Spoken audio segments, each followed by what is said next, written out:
2, 1, action! We're always constantly trying to upgrade and introduce new and exciting props and dressing and art elements to these projects. It's incredibly precise process. Every costume has many pieces. Most of the people are just, oh yeah, in a unitard, it's so much more than that. It was the question of staying true to what it was in the previous movies and yet make it appealing for the audience of 2021. They are different. Andrew Garfield's Spider-Man is way darker. His physique is also different. He's much slimmer and lengthier. Tobey's the original Spider-Man. It's a different colors. The web is silver. The muscles have been defined in a different way. Tobey's Spider-Man had to completely be redone because the suit was absolutely falling apart because, it was done in a completely different, 2001 technology. Camera set, ready, and action! We put zippers in a slightly easier position. So yeah, we made it a little bit more comfortable and easier to take off. And it was very funny when they were like talking to each other. Each of them was jealous of the other ones.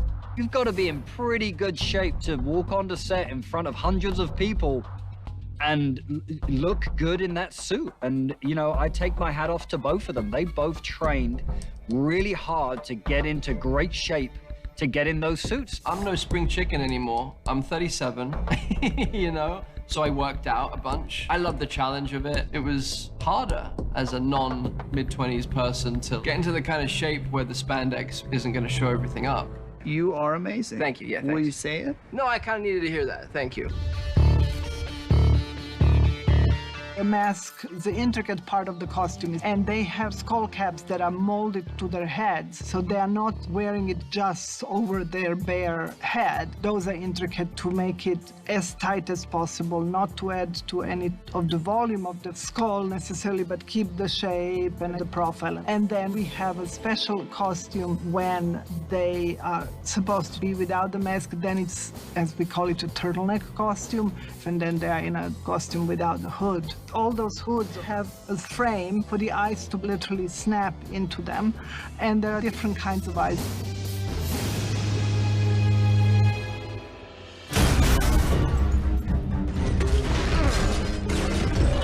With Dr. Octopus, I wanted to update that costume to look more tailored, more tough, but without changing drastically design. I wanted him to be a little kind of more superhero-ish in a sort of modern Marvel, Sony sense of the word. So we changed the cut, but we also drastically changed the fabric. We adjusted a little bit of the color. His belt girdle, completely practical. It was made out of quite light material and then painted to look like a medal, and he was always wearing that. Hello, Peter.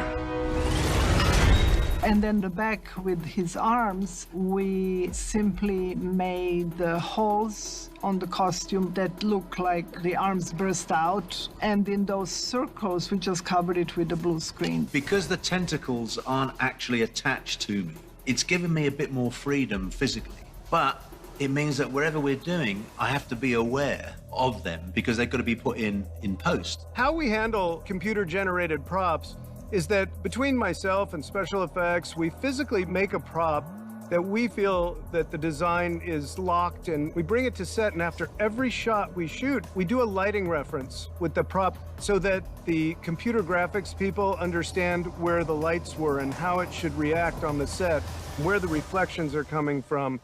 You make me sick. Leave me alone, please. Hiding in the shadows.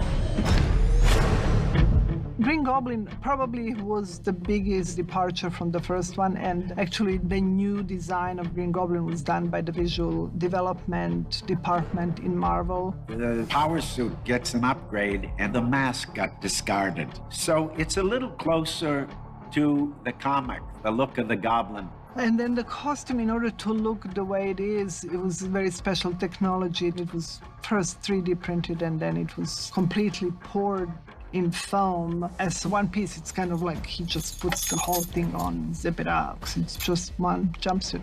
I know, it sounds so simple. It's very complicated. In the first series of Spider-Man movies, they wanted something created by new tech. They wanted it scary and they wanted it hard. But in that suit, it's quite limited what you can do as far as physical gesture. Sometimes I was wearing that mask and could barely see out of it. Now it's much freer. Too weak to take it! The glider that Green Goblin has and pumpkin bombs get reintroduced back into this because we wanted it to be as if time stood still. We were picking up from where we left off. Now, is there technology that we're introducing that wasn't in before? Of course there is. So you might see a weapon come off of Goblin's arm that he uses now in this film that he never had before, but it was part of his old technology. What's up, Peter? How you like the new? We talked about it, and we made a conscious decision not to be blue. He came back as he was, but then he used the arc reactor from the fabricator to enhance his powers and his equipment. And so we had to recreate an entire new costume and equipment that incorporated the arc reactor into his world, and that's where he gets his powers from. We changed him completely, and it was a very interesting way they changed him, because he goes from being a pure electricity to something that's a combination of the normal uniform that he actually borrowed from some worker at a power station, and then he sort of MacGyver the parts on it in a very, very complicated and cool way. This has a little more like realness, like street to it. So I think the conscious decision to come back and have this look really works for the character, and you feel it. The whole thing was to make everything just 2021 cooler. After all these Marvel movies, everybody is kind of spoiled visually. So we kind of had to live up to that, make everybody look cool and be able to move. So if I achieve that, then I'm happy.